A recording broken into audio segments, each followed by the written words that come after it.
Daily Devotion with Pastor Balla for December 27th, 2024. Bearing the Honorable Name, Call to Christ's Identity.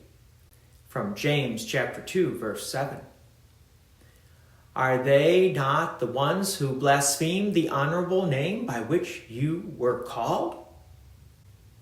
In this verse, James confronts us with a profound spiritual reality that pierces the heart of Christian identity and witness.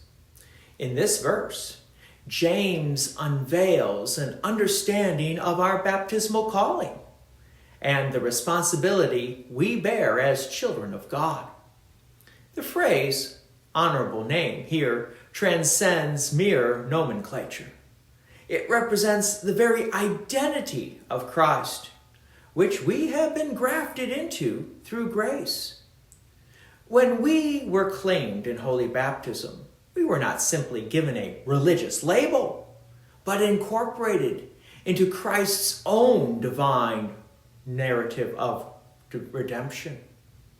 So James speaks directly to the early Christian community, and by extension to believers across all generations, about the gravity of our spiritual inheritance.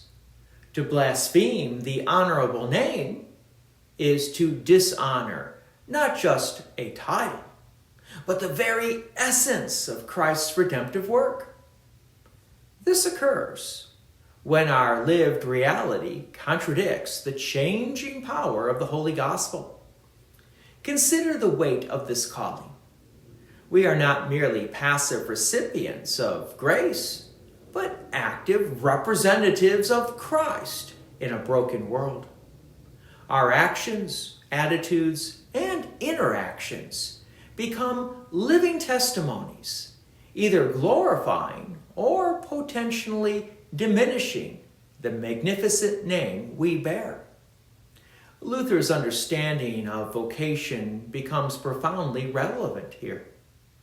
Every Christian occupies multiple roles as a parent, worker, neighbor, citizen, and in each sphere, we are called to reflect Christ's character.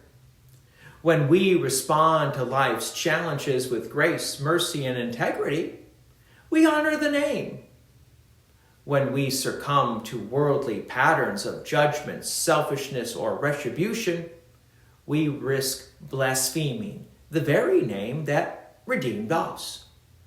So the context of James' letter is crucial. He writes to a community struggling with favoritism, economic disparities, and spiritual inconsistency.